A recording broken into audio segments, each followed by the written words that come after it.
Hello guys, आज हम करने जा रहे हैं प्लांट किंगडम से टॉप 15 एमसीक्यूज। मैंने इसके पहले के भी टॉप 15 टॉप 13 एमसीक्यूज कवर किए हैं लिविंग वर्ल्ड से और फिर बायोलॉजिकल क्लासिफिकेशन से। तो आज हम प्लांट किंगडम से देखेंगे। ऐसे करते करते मैं चैप्टर वाइज पूरा 11th और फिर 12th कवर कर दूंगा। अगर आपने वो वीडियो नहीं देखी तो उसको देख लीजिएगा, ठीक है। तो चलिए स्टार्ट करते हैं। हमारा क्वेश्चन नंबर 1 है, artificial system of classification were based upon. जो हमारा आर्टिफिशियल सिस्टम है क्लासिफिकेशन का, वो किस पे बेस्ड है? वेजिटेटिव करेक्टर पे, एंड्रोशियम स्ट्रक्चर पे, हैबिट और हैबिटेट पे, या फिर ऑल ऑफ दीज पे? तो इसका आंसर क्या हो जाएगा? ऑल ऑफ डीज हो जाएगा। देखिए कैसे, artificial system of classification were based upon morphological characters such as habit, habitat, color, number, shape of leaves etc. ठीक है। तो आर्टिफिशियल जो हमारा क्लासिफिकेशन है वो हमारा habit, habitat, colour, number, shape और लीव्स, इन सब पे क्या होता है? बेस्ड होता है, ठीक है। For grouping of organism they were mainly based on vegetative character और on androecium structure. These system separated the closely related species since they were based only on a few characteristic. ठीक है, तो वो इन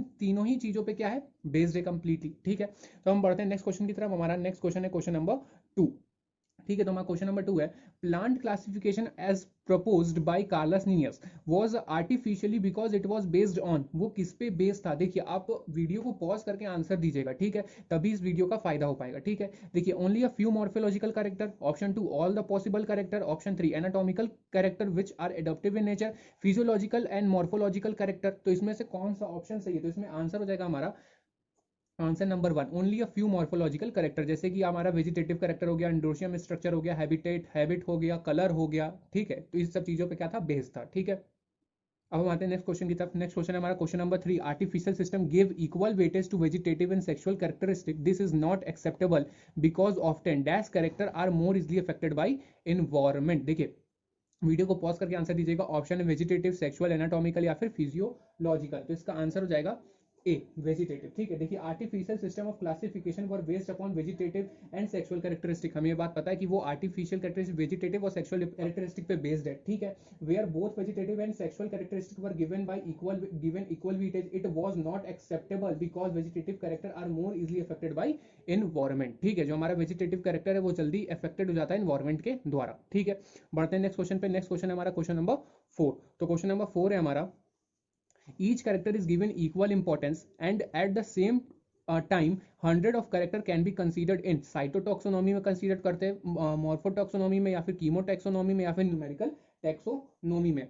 तो इसका आंसर क्या हो जाएगा? इसका आंसर हो जाएगा डी। उसे हम किस में कंसीडर करते हैं? न्यूमेरिकल टैक्सोनॉमी में कंसीडर करते हैं। लेकिन न्यूमेरिकल टैक्सोनॉमी जो होता है, evaluate resemblance and difference of primitiveness, ठीक है, and advancement through statical method based on a large number of character obtained from all discipline of biological. This is followed by assigning them number and code of computer like plus, minus, followed by computer analysis. In this way, character is given equal importance and at the same time 100 of character can be considered. इसीलिए हम same time पे बहुत सारे character को क्या कर सकते हैं? 100 ऑफ कैरेक्टर को कंसीडर कर सकते हैं, ठीक है। फिर देखिए, हम आते हैं नेक्स्ट क्वेश्चन की तरफ। नेक्स्ट क्वेश्चन हमारा क्वेश्चन नंबर 5। वीडियो को पॉज करके आंसर दीजिएगा। Dash system of classification were based on natural affinities among the organism, ठीक है। आर्टिफिशियल सिस्टम से, नेचुरल सिस्टम से, फाइलोजेनेटिक से, या फिर सेक्सुअल सिस्टम से, ठीक है। तो इसमें आंसर क्या हो जाएगा? इसमें आंसर हो जाएगा हमारा नेचुरल सिस्टम से, ठीक है। तो देखिए, natural system classification were based on natural affinities among the organism, ठीक है। देखिए, natural system of a classification take into consideration comparable study of number of characters so as to bring out natural similarities and dissimilarity and hence natural relationship among the organism, ठीक है। तो हम उससे क्या bring कर सकते हैं? Similarities naturally और डिससिमिलरिटीज, और उसके बाद से उसके जो नेचुरल रिलेशनशिप्स हैं, ठीक है, they include morphological character, anatomical character, cytological character, physiological, ontogeny और development, reproduction, cytochemistry and biochemistry, experimental taxonomy etcetera, ठीक है। हम आते हैं नेक्स्ट क्वेश्चन पे। नेक्स्ट क्वेश्चन हमारा question number 6, natural system classification take into consideration. हमारा पहला ऑप्शन है मॉर्फोलॉजिकल एंड एनाटॉमिकल कैरेक्टर, दूसरा ऑप्शन है साइटोलॉजिकल एम्ब्रियोलॉजिकल कैरेक्टर, तीसरा ऑप्शन है फिजियोलॉजिकल एंड रिप्रोडक्टिव कैरेक्टर, या फिर चौथा ऑप्शन है ऑल ऑफ दीज। वीडियो को पॉज करके आंसर दीजिएगा। इसका आंसर जाएगा डी, ठीक है। देखिए, ऐसा क्योंकि हमारा जो नेचुरल सिस्टम होता है क्लासिफिकेशन का क्या करता है? कंपेरेबल स्टडी करता है नंबर और कैरेक्टर की, ठीक है, जिससे हम लोग क्या कर सकते हैं? सिमिलरिटीज और डिससिमिलरिटी नेचुरल लेवल पे और रिलेशनशिप को क्या कर सकते हैं? उसको बाहर निकाल सकते हैं, ठीक है। और इसमें हमारे बहुत सारे कैरेक्टर आते हैं, मॉर्फोलॉजिकल, एनाटॉमिकल, ठीक है, उसके बाद से साइटोलॉजिकल, फिजियोलॉजिकल, तो इस तरीके के हमारे कैरेक्टर्स आते हैं, ठीक है।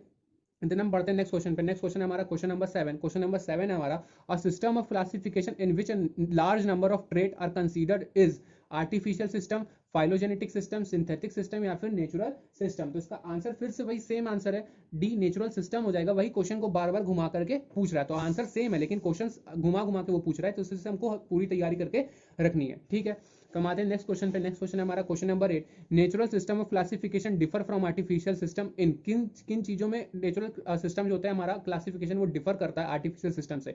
इंप्लॉइंग ओनली वन फ्लोरल ट्रेट, एक फ्लोरल ट्रेट को इंप्लॉय करने पे। इंप्लॉइंग ओनली वन वेजिटेटिव ट्रेट, एक वेजिटेटिव ट्रेट को इंप्लॉय करने पे।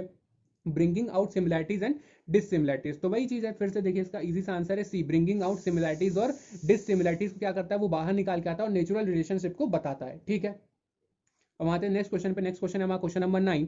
Dash classification system were based on evolutionary relationship between various organism. ऐसा कौन सा क्लासिफिकेशन सिस्टम है जो कि इवोल्यूशनरी रिलेशनशिप पे बेस्ड है। ठीक है, बहुत सारे ऑर्गेनिज्म में, नेचुरल है, आर्टिफिशियल है, फाइलोजेनेटिक है या फिर बोथ ए एंड बी। तो ऐसा कौन सा है, तो इसका आंसर क्या हो जाएगा, आंसर हो जाएगा सी, फाइलोजेनेटिक। देखिए classification based on evolutionary relationship of organism is called phylogenetic system of classification. ठीक है, देखिए हमारे नेक्स्ट क्वेश्चन पे। नेक्स्ट क्वेश्चन है हमारा क्वेश्चन नंबर 10।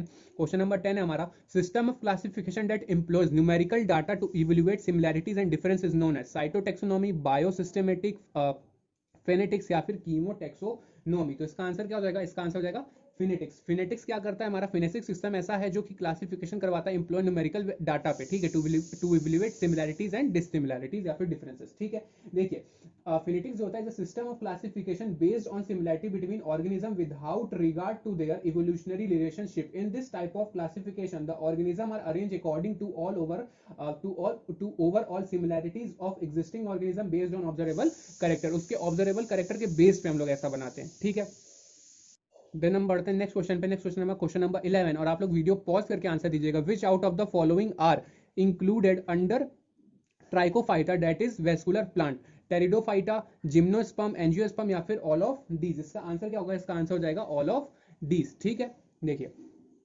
जो हमारा क्या कहते हैं ट्राइकोफाइटा होता है, आर दोस प्लांट, वो हमारे वो प्लांट होते हैं विच पजेस कंडक्टिंग और vascular tissue, xylem and phloem. Xylem transport water and mineral while phloem conducting organic food. Tracheophyte include pteridophyte, gymnosperm and angiosperm. Tracheophytes में हमारे तीनों आते हैं, जिम्नोस्पर्म, एंजियोस्पर्म और टेरिडोफाइट्स। ठीक है, देन हम आते हैं नेक्स्ट क्वेश्चन पे। नेक्स्ट क्वेश्चन हमारा, fusion between morphological alike gamete is referred to as isogamy, anisogamy, oogamy और सिनगैमी। इसको बहुत सोच के आंसर दीजिएगा और बहुत इजी सा आंसर है इसका, तो इसका आंसर क्या हो जाएगा, ए हो जाएगा। ठीक है, इसका आंसर हो जाएगा ए, आइसोगैमी। देखिए आइसोगैमी जो होता है, both the fusing gamete are morphological and physiological similar. जो फ्यूजिंग गैमेट्स होते हैं हमारे मॉर्फोलॉजिकल और फिजियोलॉजिकल दोनों क्या होते हैं, सिमिलर होते हैं। दे मे बी फ्लैजिलेट और नॉन फ्लैजिलेट। ये फ्लैजिलेट भी हो सकते हैं और नॉन फ्लैजिलेट भी हो सकते हैं, मतलब इनके पास फ्लैजिला प्रेजेंट भी हो सकता है और एब्सेंट भी हो सकता है। ठीक है, देन हम आते हैं नेक्स्ट क्वेश्चन पे। नेक्स्ट क्वेश्चन है हमारा क्वेश्चन नंबर 13।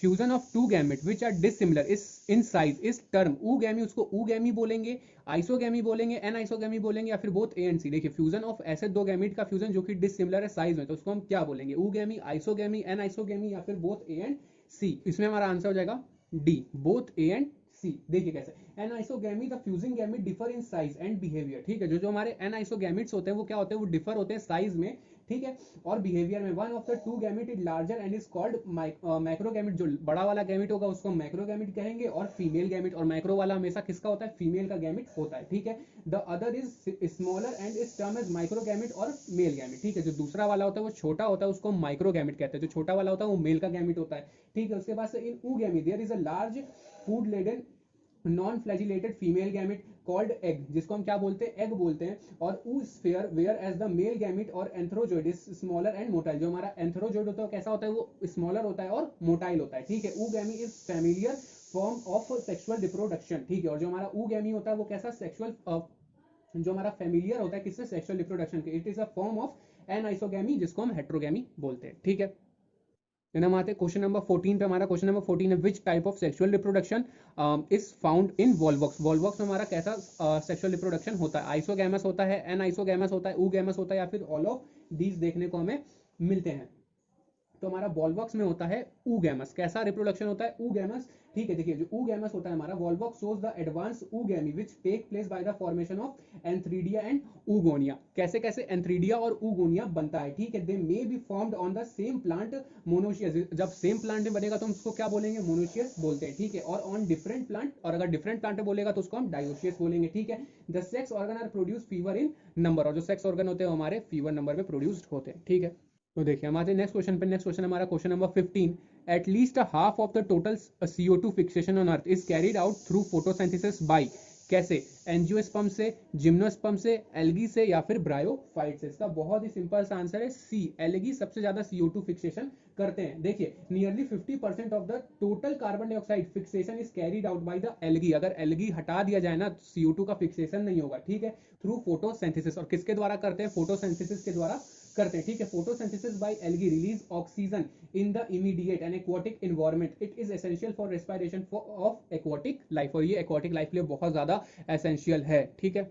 तो देखिए अब 15 क्वेश्चन ही करने वाले थे, लेकिन मेरे को 2 क्वेश्चन और अच्छे लगे तो मैंने ऐड कर दिए, क्वेश्चन नंबर 16 और क्वेश्चन नंबर 17, ठीक है। तो इसमें से एक क्वेश्चन है हमारा, अगर अगर is a commercial obtained form green algae का है, ब्लू ग्रीन एल्गी का है, ब्राउन एल्गी का, या फिर रेड एल्गी का है। तो इसका सिंपल सा आंसर है रेड एल्गी में। रेड एल्गी का क्या है? ऑब्टेन्ड करते हैं हम लोग, ठीक है। देखिए अगर is a gel like non nitrogenous extract, ठीक है, ऑब्टेन्ड फ्रॉम रेड एल्गी, जिसको हम कहां से उठाते हैं? रेड एल्गी से एक्सट्रैक्ट करते हैं। It is used as medium in the culture of bacteria, fungi and other microorganism and also in numerous industrial processes। Example food में, बेकरी में, कॉस्मेटिक्स में, लेदर में, टेक्सटाइल इंडस्ट्रीज में इन क्या करते हैं? यूज करते हैं, ठीक है, etcetera.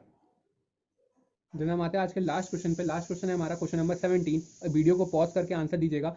Dash and dash are unicellular algae rich in protein that are used as food supplement even by space traveler। Space traveller सुनते ही आपके दिमाग में चमक आ जानी चाहिए, ठीक है, क्योंकि बहुत इजी आंसर है इसका।